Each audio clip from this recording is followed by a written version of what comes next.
Alright, just gonna start over the simple list of things that need to be fixed. Easy enough. 8 hours later. Uh-oh.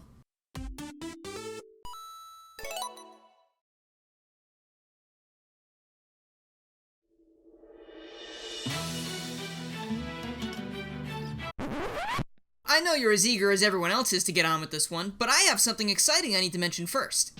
Making these rewrites might be one of my favorite things I've done on this channel because they really let me flex my creative muscles that are severely atrophied after years of neglect, mind you. That being said, I've been wanting to make more discussion and story-based content, but I don't always have time to make a full video since I'm also working on my reviews. And that's precisely the reason why I'm so excited to introduce you to the Stories feature on Amino. Stories are basically short and snappy videos that can be about literally anything your heart desires. In fact, before this, I was watching a story about Gamer Guide's animated Sonic series, Sonic Rebound, and by the time I finished browsing, I found myself surrounded by Disney content, watching a story based on mistakes in Disney movies. So after Amino reached out to me, I realized it'd be a great home for smaller ideas that wouldn't work for YouTube. I've already gone ahead and published my first ever story, which is a double dose of nerdy goodness featuring Sonic the Hedgehog and Marvel. Can Sonic lift Thor's hammer? I guess you'll just have to check out my story and see. To see this story and whatever else I might publish in the future, all you gotta do is go click the link in the description or in the pinned comment, or search for Amino in the App Store. Once the app is installed, all you need to do to find my stories is search for Garrulous64 in the search bar, and then don't forget to follow and click the bell to know when I post new content. If you do this, just like watching my videos here, you'll be supporting me, so I can't thank you enough for that. But I can try by letting you get back to the video. I hope you enjoy it, and my Amino stories.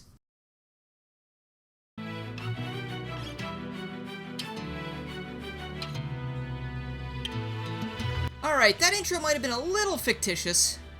There were actually 200 pages of changes. Hello everyone, I'm Garrulous64, and it is finally time to tackle the big one. This game needs no introduction, does it? It is quite possibly one of the most infamous video games of all time, but today, it gets a second chance. Or at least the plot does, because I'm not one of the wizards who are actually working on making the game into something playable, and dare I say, fun. Now, usually when I set out to make these videos, I try to use each plot point and character present in the original story in a new way to try and make things more interesting. But for those of you who have played this game, you know there are some questionable choices that were made. And honestly, I don't want to narrate anything even remotely similar to that one scene. You know the one. And that brings us to my solution to that problem. Princess Elise, a character that is somehow less fleshed out than Princess Peach despite the latter hardly ever speaking full sentences, is no more. Yep, that's right. Princess Elise is cancelled. Truth be told, I dislike the character so much that I didn't even try to think of a way to make her more interesting in this story, but this lines up perfectly for another major plot point that I wanted to work on. That plot point being Blaze the Cat. Even though she debuted in Sonic Rush, which also came out in 2006 before Sonic 06, the character's backstory was altered drastically for seemingly no reason at all. And since we have a princess-shaped hole in our story now, I'll give you one guess as to who's filling that slot. Absolutely not. You see, I had a brain blast the other day while I was thinking about this. Blaze is the guardian of the Soul Emeralds. She's also referred to as the Princess of the Soul Dimension. You know what else has soul in the name but for some reason isn't related? Souliana. Souliana is now the Soul Dimension's most important city, and it's where Blaze presides over her subjects when she's not off saving the world. Oh, would you look at that? We've got more changes. It's almost like all aspects of this game were inherently flawed aside from the soundtrack. Since Blaze is now in a different time and place, unfortunately, Silver the Hedgehog, this poor cinnamon roll, is totally alone in the future. He's fighting as hard as he can, but let's be real, he's fighting a losing battle, and that just breaks my heart. He's also from the Soul Dimension now, because that just makes sense. Trust me on this. And now for a few quick things before we get started for real. Mephiles, Iblis, and Solaris are now Soul Dimension entities. Mephiles can time travel at will, but cannot directly interact with the Chaos Emeralds, and that's why he doesn't just collect them for himself. He requires the Chaos Emeralds to merge with Iblis, and that's why he's looking for them. Mephiles has knowledge of other dimensions because of his time as Solaris. Solaris is not just a threat to Sonic's dimension, it is a threat to all dimensions. Before it was all of time, now it's all of time and space. Solaris is obviously still split into two pieces, Iblis and Mephiles, and Iblis still resides within a character, though he does not get released by crying, because that's stupid.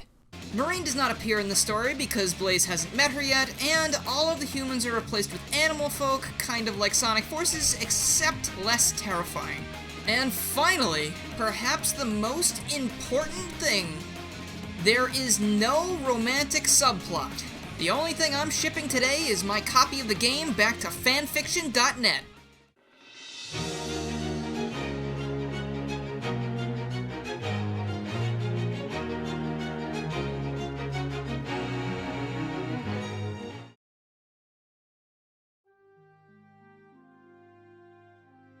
The Festival of the Sun is well underway as a boat passes through an archway. Numerous fire dancers litter the craft, sparks flittering into the air as their reflections dance parallel to them on the water. One spins her torch a bit too fast and the flame dies. The dancer looks forlorn until a small stream of fire trails in from off-screen and relights her torch. The camera cuts to Blaze the cat standing amongst the dancers, a tiny flame flickering at the end of her finger. She blows the flame out and nods to the dancer, a smile just barely visible on her face. The dancer resumes from where she left off, and Blaze crosses her arms, closes her eyes, and tilts her head downwards. As Blaze ruminates, she can suddenly hear her own heart beating. After the first beat, the soul emeralds enter her mind. They pulse as the sound rings out again. Blaze's eyes shoot open as the ground begins to shake. The quake is so strong that the boat begins to thrash back and forth. A dancer knocks into the side rail and almost falls over the side of the boat, but Blaze grabs her hand before it happens. She lifts her back up and yells for everyone to go below decks and ride it out. But as they turn to flee, it feels almost as if the ground beneath their feet launches into the air as a blinding light engulfs the world around them. Blaze begins to lose consciousness due to the sheer G-force, and everything fades to black. The camera slowly pulls back from the blackness, revealing Shadow standing with his arms crossed like his usual broody self. A gun agent is displaying various images of an empty landscape on a computer screen. We then see the screen reflected in Shadow's eyes as a harsh light washes out the entire video feed, and when it subsides, a massive city now inhabits the previously barren area. Shadow is told that Rouge was sent to the area in question hours earlier to respond to a weird energy spike, but since everyone is on such high alert, Shadow is also being sent in, so he can scope out the place and make sure it's safe in case any civilians wander in. Shadow nods and disappears in a flash of green. The agent turns away from the monitor, and as he walks away, an object can be seen approaching the city from the sky. High in the clouds, Sonic, Tails, Knuckles, and Amy are approaching the city with the help of the tornado. While Tails and Amy are absent-mindedly looking side to side, trying to catch a glimpse of the supposed city that appeared overnight, Sonic, looking bored out of his mind, sets his sight on Knuckles, who's holding the Master Emerald tightly in his hands. With every single bump of turbulence, Knuckles seems to hold onto the jewel tighter. So you're sure the Master Emerald is reacting to something over here? I'm always up for a trip, but I could have been here and back 50 times at the rate we're going. Something in that city has the Master Emerald all out of sorts, and I'm not willing to chance ignoring that. The Master Emerald has never wasted our time. He stands up, still holding the rock. Unlike Tails here, who still hasn't landed the plane! Give me a break, Knuckles. This place doesn't exactly have a runway I can land on. Or would you rather we crash land? Sonic bops Knuckles on the noggin, smiling and closing his eyes. Yeah, Knuckles, don't rush the pilot. He knows what he's doing. Knuckles straightens up, his eyes burning with rage. Oh, you're one to talk, you blue hypocrite! The two get into a tussle, which causes Tails to lose focus, sending the four into a nosedive. Amy, keeping her composure, simply stands up, takes out her hammer, and whacks the two brawlers off screen. Both Sonic and Knuckles fall to the floor. She brushes the dirt off her dress and sits back down without a word. Tails regains control of the plane and begins taking it down safely, still wide-eyed and uncomfortable from the whole ordeal and clearly trying not to upset Amy any further. The four friends are then seen walking through the abandoned streets of the mysterious city. Debris sometimes clogs their path, but Knuckles and Amy make short work of it. Sonic, something doesn't feel right about this. All of this carnage practically has Eggman's name written on it with a tacky red Sharpie. Sonic taps Tails on the shoulder and the fox looks up. Tails follows his finger and he can see something drifting down to the center of the massive city in the distance. Looks like you weren't far off, pal. I think it's time to make a house call. But Sonic, we're not doctors, that doesn't make any sense. Sonic dashes towards the disturbance with Tails following close behind, still protesting his choice of words. Amy and Knuckles are about to head off when Amy notices a figure across the waterway sprinting the opposite direction. She grabs Knuckles' arm, almost causing him to fall down, and she points to where she saw the figure, which has since disappeared, of course. Knuckles shrugs her off, saying how it's going to be really difficult to catch up with them now thanks to her. She doesn't take kindly to his attitude and decides that she's going to go investigate what she saw. Knuckles can do whatever he wants. Knuckles sighs and runs to catch up with Sonic and Tails, still cradling the Master Emerald in his arms. As they run in separate directions, the camera zooms out to reveal a silver hedgehog atop a building. The hedgehog seems to be unconscious, as a purple fog rolls in close to his body as the scene fades to black. Oh boy, now we're going to the future. I'm trying to tell this in as chronological of a way as possible. It's just very difficult because time travel is stupid. Just imagine that, these cutscenes would take place in different stories at different times, probably, whatever, moving on. In the distant future, the same hedgehog from before is flying through a dark red sky. A determined look gleams in his eyes. A plume of flames kicks up in front of him, causing him to stop short and snuff it out. He comes to a rest in a nearby building where he peers into the distance at a massive flaming tornado. As he takes off into the skies again, we get the typical spiel about how the future has been destroyed by a being named Iblis. It appeared suddenly and ravaged the entire world, and people were helpless to stop it. We learn that Silver here is the last person trying to bring an end to Iblis's rampage, and the poor guy hasn't seen another living soul in months.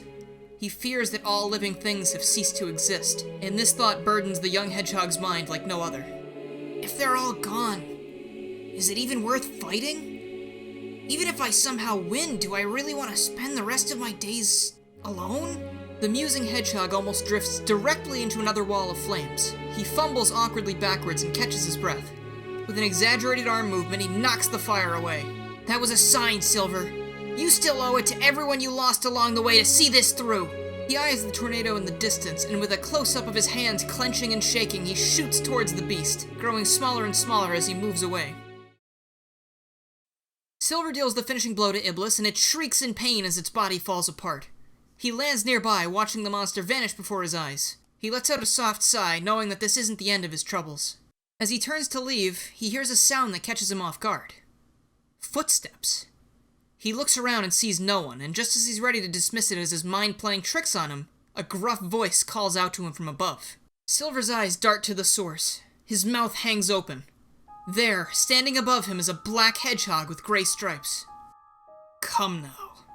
We have much to discuss. The hedgehog begins walking away, and Silver darts up to the ledge as fast as he can to catch up. Silver steps into a decaying room, barren aside from the remnants of a large computer taking up most of the wall. He spies the other hedgehog across the way and makes his way over to him.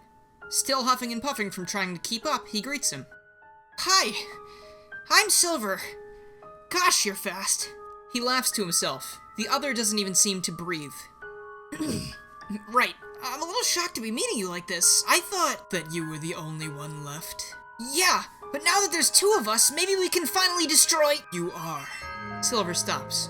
I'm— what? The hedgehog looks at the floor and closes his eyes. The only one left. He looks up at Silver dramatically. Silver isn't sure what to say. My name is Mephiles, and I am a time traveler. I've made it my life's goal to see as many different time periods as possible. But never before have I seen such devastation. He turns away and holds his arms out in front of him and looks down at his hands. When I arrived at my initial destination, 300 years from now. He turns back to Silver, who still hasn't said anything. It looked no different than what we see now. Silver's eyes widen and he falls to his knees, and then onto his hands, staring at the floor in total shock. This world is doomed, my friend, and there is naught you can do about it. Silver slams his fist into the ground, tears beginning to form in his eyes. It can't be! He lifts his head, his sadness turning to anger. I can't accept that! He stands up with clenched fists and a determined look in his eye. You said you're a time traveler, right? If you take me back in time, maybe we can stop it before it begins! Mephiles shakes his head. Time travel is much more complicated than that, unfortunately. If we were to alter the past in any way, it would create a new timeline. In that timeline, let us assume that we prevail, and that monster is never unleashed. Instead of this future being corrected, it will simply stay as it is. All the while, the saved future timeline runs parallel. I don't care! You said it yourself, there's no one left other than me. If we can ensure that someone, somewhere can have a good future... He closes his eyes. Everything we've sacrificed here won't be for nothing. Mephiles' eyes change slightly. He looks pleased with himself, but he returns to his previously stoic appearance before Silver can notice. You are noble indeed, child. If they could, I'm sure the denizens of this world would thank you kindly. I'm not in it for the thanks. I'm in this because it's the right thing to do. Magnificent. Mephiles holds out his hand and a purple orb grows within it. Silver, Time travel can be stressful for those unaccustomed to it. You may sustain injuries, but rest assured, I will find you as soon as I can so we can plot our next course of action. Silver nods. Mephiles then releases the orb and it surrounds them both. Silver grabs his head and practically keels over in pain before things go black. Silver's eyes crack open halfway and he sees something he's never seen before. It's dark out, but he swears he can see a tree a small ways away from him. He tries his best to reach towards it to see if it's real, but his arms aren't working. His eyes droop shut as he loses himself to the darkness again. Nearby, Mephiles is hovering just out of sight. As he watches Silver fall back into unconsciousness, he turns his head to see a boat with tons of dancing lights. He laughs to himself. All of the pawns are in place. Let us begin. He holds his arms close to his chest for a moment before uncurling and expelling a huge sphere of purple energy. As it vanishes, he looks up at the sky as a large column of light encases the entire city. Screams can be heard in the distance, but they soon get overshadowed by Mephiles' laughter.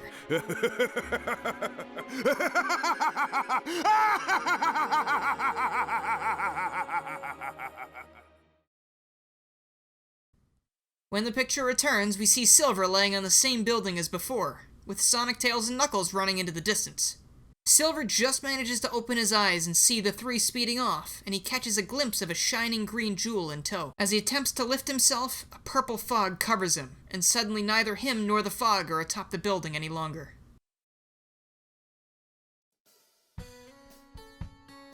Ooh, spooky. Yeah, so Mephiles is conning Silver like usual. Big surprise!